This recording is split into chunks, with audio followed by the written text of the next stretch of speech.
अस्सलाम वालेकुम, मैं आयदा फारिया फिर से आपके सामने एक वीडियो पेश कर रही हूँ। उम्मीद है कि आप लोगों को ज़रूर पसंद आएगा। Hi friends, I am back. फिर से मैं एक वीडियो अपलोड कर रही हूँ आप लोगों के सामने, मगर ये video it is about builders. जो मैंने आपसे कहा था कि लास्ट टाइम जो वीडियो बिल्डर का था that was part 1 and this is part 2। So I am going to talk about builders, क्योंकि मैं जिंदगी को बहुत करीब से देखती हूँ, नजदीक से देखती हूँ और I have seen it, gone through it. That is why मैं चाहती हूँ कि मैं आप सब लोगों को इस बारे में बात करूं। बिल्डर्स आजकल पूरे इंडिया में, पूरे हिंदुस्तान में हर किस्म के अच्छे अच्छे बिल्डर्स हैं, नामचीन बिल्डर्स हैं और छोटे मोटे बिल्डर्स भी हैं। ऐसा नहीं है कि अच्छे नहीं है, कोई अच्छे भी हैं, कोई बुरे भी हैं। ये हमारे बम्बई में एक कहावत है, जब तक इंसान मुर्दे का गोश्त नहीं खाता तब तक बिल्डर नहीं बनता। यू नो व्हाट, व्हाई, ऐसा क्यों बोला जाता है? क्योंकि बिल्डर्स काफी हद तक जो अच्छे हैं हायर लेवल पे और लीगल बिल्डिंग्स जो बनाते हैं, वो लीगल बिल्डिंग्स जो बनाते हैं वो लोग अच्छे, they are you know not fraud. वो लोग लीगल काम करते हैं, लीगली बिल्डिंग बनाते हैं और लीगली बेचते भी हैं, मगर उनके दाम ज्यादा होते हैं। दाम के बारे में कुछ करना चाहिए, बिकॉज जो हाइट्स पे बना रहे हैं और जो लेवल पे बेचते हैं, फैसिलिटी एमिनिटीज देते हैं, एमिनिटीज क्या कॉमन पब्लिक मेहनत करके अपनी फैसिलिटीज अपनी पूरी कर लेती है। एसी लगा के दे रहे हैं तो एसी आम आदमी खरीद सकता है, जब चाहे खाली थोड़ा बहुत अच्छा मॉडर्नाइज करके बेच दे रहे हैं और बेच रहे हैं, और वो भी करोड़ों में बेच रहे हैं, जो मिडिल क्लास पब्लिक के लिए it's not possible, you know, करोड़ों के दाम में जाते हैं। मिडिल क्लास इंसान कहाँ से खरीदेगा करोड़ों रुपए की जगह? इस मुद्दे पे तो कोई ना बात करते हैं ना कुछ, क्योंकि इसमें काफी लोग इन्वॉल्व होते हैं। एक बिल्डर बनाता है तो अकेला बिल्डर इन्वॉल्व नहीं रहता, इसमें पॉलिटिशियंस भी इन्वॉल्व रहते हैं, इसमें काफी लोग इन्वॉल्व रहते हैं जो फाइनेंस करते हैं इन लोगों को, और जो अपने फाइनेंस अपने बलबूते पे बना रहे हैं। There are no doubt big groups, बड़े बड़े ग्रुप्स हैं जो बना रहे हैं थ्रू आउट इंडिया, और आज से नहीं बना रहे। मुंबई में आई थिंक बिल्डिंग्स में मेरे पैदा होने से पहले से था। I am quite grown up person, lady now. मैंने नोटिस किया है कि जबकि बिल्डिंग में और अभी के बिल्डिंग में काफी फर्क हो गए। आप जैसे कि देख रहे हैं, मुद्दे की बात यह है कि जैसे आप लोग देख रहे हैं, सुन रहे हैं, हर जगह आजकल बिल्डिंगें गिरती जा रही हैं, तो कोई ना कोई तो रीजन होंगे। अब यहाँ हमारे कंट्री में बड़े बड़े मॉन्यूमेंट्स बन रहे हैं, वेरी गुड, हमारी कंट्री मॉडर्नाइज हो रही है। चाहे फिर पब्लिक गरीब हो या अमीर हो, उससे मतलब नहीं है, एटलीस्ट टूरिस्ट के अट्रैक्शन के लिए बहुत हाईफाई जगह बन रही हैं। स्टैचू बन रहा है 3000 करोड़ में एंड ऑल दैट। जो अभी मंदिर बन रही है 1000 साल तक, आई थिंक उसका ऐसा प्लान बन रहा है कि 1000 साल तक भी वो टूटेगी नहीं, वो इतना मतलब झेल सकती है। तो बिल्डिंग आजकल क्यों टूट जा रही है? हाल फिलहाल एक ब्रिज भी कोलैप्स हो गया, ओपन उसका उद्घाटन भी नहीं हुआ और वो कोलैप्स हो गया, बारिश के पानी से बह गया। तो मैं ये वीडियो मैं सोसाइटी के उन लोगों के लिए कह रही हूँ, आम लोगों के लिए कह रही हूँ कि आप लोग सोचते हैं कि चलिए कुछ पैसे हमने जमा कर लिए, वो आपकी नजर में, मेरी नजर में वो पैसों की बहुत कीमत, अहमियत होती है, क्योंकि बहुत मेहनत से पैसे जमा होते हैं। लेकिन जो लोग, जिनके पास से आप लोग घर खरीदने जाते हैं, फ्लैट परचेस करने जाते हैं, आप लोग पहले ये देखा कीजिए कि किस हद तक वो बिल्डिंग लीगल है, कि इससे आप अपने आप को खतरे में नहीं डालते, आपकी फैमिली, पूरी फैमिली को आप खतरे में डालते हैं। जो अगर बिल्डिंग गिर जाती है तो उसकी कोई लीगल परमिशन ही नहीं होती, तो आप लोग क्या कीजिएगा? अभी हुआ है 2-4 जगह पे, अभी हुआ है, जो मैंने अपने वीडियो में पहले मेंशन भी किया है। सो आई मीन टू से कि इतनी हार्ड अर्न्ड मनी, इतनी मेहनत से कमाई जाती है, इसके लिए आप लोग पहले फाइंड आउट किया कीजिए कि हमें इसे सही जगह लगाना है कि नहीं। कई जगह ऐसा होता है, हो रहा है, आई हैव सीन इट। अब मेरे पास प्रूफ है, चाहिए तो फ्यूचर में मैं प्रूफ भी आप लोग को लाके बताऊंगी, इंटरव्यू करके आप लोगों को सुनाऊंगी। कई लोगों ने सालों से पैसे दिए हुए, उनको पोजीशन नहीं मिलती है, काम रुक गया है, कहीं किसी ने रुकावट कर दिया है, कोई जगह पे काउंसलर्स परमिशन नहीं देते हैं। क्यों नहीं देते? वजह होती है कुछ इलीगल हो रहा है उसमें, तब ना। मटेरियल यूज अच्छा नहीं हो रहा है या फिर वो जगह उस लायक नहीं है। तो ये सब चीजों को आप लोग देखा करिए, समझा करिए, और उसके बाद में आप लोग अपने पेमेंट्स किया कीजिए। क्योंकि आप जब तक हैं तब तक तो आपकी बिल्डिंग टिकी भी रहेगी, वो भी गारंटी नहीं है। नहीं, आपके बाद आपके जो बच्चे हैं उनको आप बंगलो नहीं दे सकते हैं, उनको आप जमीन पे एक घर नहीं खरीद के दे सकते हैं या अपनी जायदाद नहीं दे सकते हैं, तो एक फ्लैट तो रख के जा सकते हैं। तो वो भी अगर लीगल हम नहीं रख के जाएंगे तो उन बच्चों का क्या होगा? सड़क पे आ जाएंगे, क्योंकि ना गवर्नमेंट उसका हर्जाना भरेगी, ना वो बिल्डर तो भाग ही जाता। बिल्डर तो बिल्डिंग बनाता है, क्या उसके अंदर सही हुआ गलत हुआ, सोसाइटी कायम नहीं होती, बनती नहीं, वो भाग जाते हैं, उनको कहां ढूंढते फिरेंगे। तो सी टू इट, जब आप पेमेंट्स करते हैं, जाते हैं ऐसे लोगों के पास, तो फाइंड आउट किस हद तक ये लेवल है बिल्डिंग का, लीगल है या नहीं है, इसको कितने फ्लोर्स की परमिशन है, कितने फ्लोर्स की परमिशन नहीं है। पुरानी बिल्डिंग के ऊपर नई बिल्डिंग जिसको 3 फ्लोर्स का परमिशन मिला हुआ है, उसके ऊपर 5 फ्लोर्स बन जाते हैं, आपके 2 फ्लोर्स इलीगल हो जाते हैं, बिकॉज गवर्नमेंट फिर बाद में बोलते हैं हमने अप्रूव ही नहीं किया था ये बिल्डिंग को, कैसे बन गई। उस टाइम वो बनती कैसे है, now you people know very well, ये बन कैसे जाती है, जबकि इस पे ऑब्जेक्शन होना चाहिए। ऑब्जेक्शन कौन करेगा? कोई नहीं करता, करना चाहिए। हर एरिया में अगर आप लोग देखिएगा इलीगल बिल्डिंग्स बन रहे हैं तो उसको जाके इमीडिएट इन्फॉर्म कीजिए। अगर अथॉरिटीज इस पे ध्यान नहीं देते हैं तो इसे हायर लेवल तक ले जाइए। अगर हायर लेवल में भी अगर ये लोग नहीं देखते हैं तो bring it out in media, बाहर लेकर आइए, एक्सपोज कर दीजिए ऐसे लोगों को। क्योंकि उस तरीके से अगर इलीगल बिल्डिंग होती है तो आसपास की जो बिल्डिंगें हैं उसे वो भी खतरे में आ जाती है। आजकल तो ऐसी बिल्डिंग बन रही है एक हाथ का भी फासला नहीं होता है, एक विंडो से दूसरे बिल्डिंग की विंडो में हाथ डाल के आप कुछ भी सामान ले सकते हैं किसी से।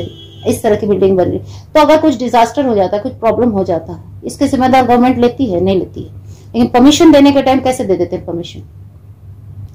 तो दिस ये भी एक सोसाइटी का बहुत ही इंपॉर्टेंट हिस्सा है। We have to understand this, बहुत इंपॉर्टेंट है।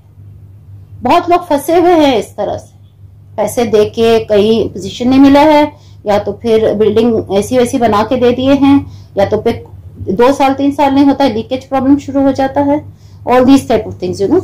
तो वो लोग तो कमा के वेल ऑफ हो जा रहे, लेकिन जो गरीब आदमी 25 लाख 20 लाख 50 लाख 30 लाख पूरी जिंदगी की पूंजी उसमें लगाते हैं या अपने पुराने घरों को बेच की जगह लेते हैं, तो उनके लिए कितनी मुश्किल की बात है दोबारा वो पैसे इकट्ठे कर पाए। जो बिल्डिंगें गिर जा रही हैं वो लोग दोबारा पैसे कहां से लाएंगे? मलबे हो जा रहे हैं, उसमें रहेंगे कैसे अब? तो यू नो, ये मैं अपने लिए नहीं कह रही हूँ, this is for the total society, you know. इन सब चीज, इन लोगों को बढ़ावा देने में हमारा हाथ है। हम सोचते हैं कि चलो एक घर मिल जा रहा है, इतने पैसे में हमारे बजट में मिल जा रहा है, हम ले लेंगे, उसके फ्यूचर कॉन्सिक्वेंसेस नहीं सोचते हैं। तो आजकल जिस तरह से वेदर प्रॉब्लम हो रहा है, वेदर चेंजेस हो रहे हैं, लग रहा है ना कभी भी कुछ भी हो सकता है, तो उस हिसाब की बिल्डिंगें नहीं बन रही हैं। एंड दीज बिल्डर्स, इनको कुछ फर्क नहीं पड़ता है, और जो अच्छे बिल्डर हैं, लीगल बिल्डर हैं, उनको सब अफोर्ड नहीं कर सकते, बिकॉज करोड़ों की बात रहती है। वो लोग हाई फाई लोगों के लिए बनाते हैं या फिर लोन्स पे जाते हैं, तो वो भी लोन पे भी जो ले रहे हैं तो हाई फाई ही रहते हैं, वो अफोर्ड कर सकते हैं तब ना ले रहे हैं। क्या हर इंसान अफोर्ड कर सकता है? आई थिंक नहीं, 25% खाली अफोर्ड कर सकता है, that is higher level. Middle class भी I don't think 2 crore 3 crore 1.5 crore इतना। अच्छा ये बताइए, इतनी जगहों की डिमांड कौन बढ़ा रहा है? कौन बढ़ा रहा है? गरीब का, नॉर्मल मिडिल क्लास के लोगों का जीना हराम क्यों हो रहा है? क्यों नहीं उन लोगों को घर मिल रहा है? हर एक थोड़ी दूर जाना पड़ता है, सिटीज जहां जिंदगी भर रहे हैं वहां अपना एक घर नहीं बना सकते हैं, उन्हें दूर जाना पड़ता है, या तो रेंट में जिंदगी गुजारना पड़ता है। तो इन लोगों के ऊपर ये रेट लेवल पे, गवर्नमेंट रेट्स जो होते हैं वो रेट के हिसाब से कोई बिल्डर घर नहीं बेचता, और बेचते भी हैं तो उसके ऊपर कई चीज लागू हो जाती है।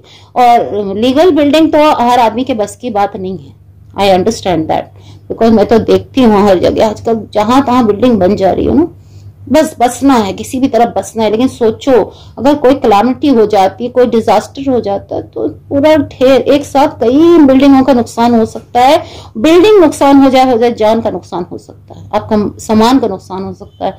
इसीलिए ऐसा कोई कदम मत उठाइए कि without consulting a lawyer anybody can afford, हर कोई अफोर्ड कर सकता है। और एक 2 पेपर के एग्रीमेंट के ऊपर आप लोग फ्लैट परचेज 20 लाख 30 लाख मत लीजिए। लीगल बिल्डिंग में घर लीजिए, चाहे वो अफोर्ड आप नहीं कर सकते हो तो थोड़ा रुक जाइए। और कोई भी इलीगल बिल्डिंग्स अगर बना रहे तो इस पर ऑब्जेक्शन लीजिए। इससे ज्यादा आप लोगों को सुविधा, हम लोगों को क्या है फैसिलिटी कि हमारे पास आज अब बोलने के लिए, आवाज देने के लिए वी कैन इंटरएक्ट थ्रू मीडिया। अगर हम हायर लेवल तक इस बात को ले जाना चाहिए कि हमारे एरिया में इलीगल बिल्डिंग बन रही है, everyone has to do that in all the areas.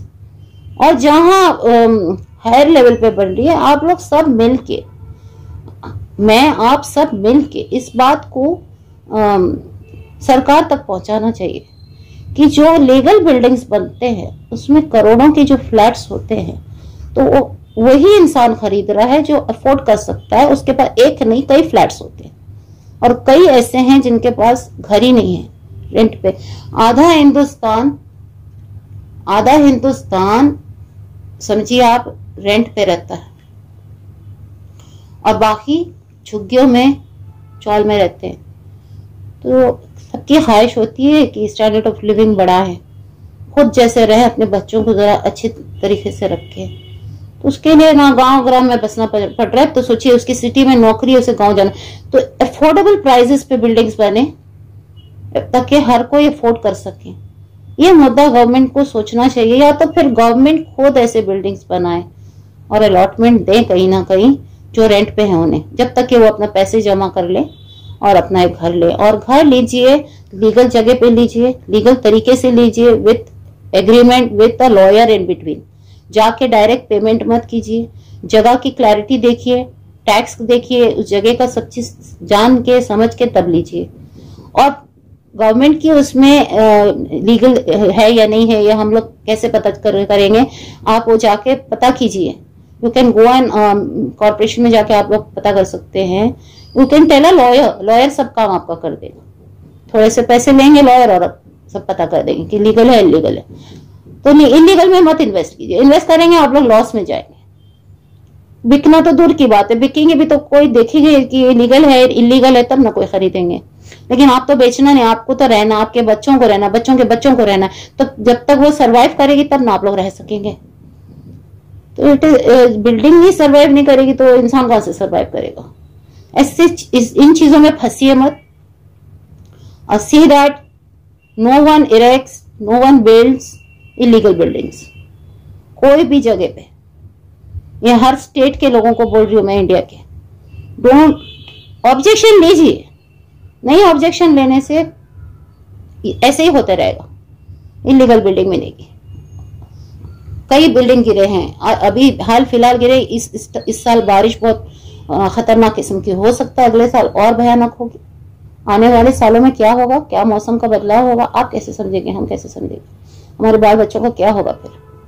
So don't invest, ऐसी ऐसी जगह इन्वेस्ट मत कीजिए, सोच समझ के अपने पैसों को लगाइए।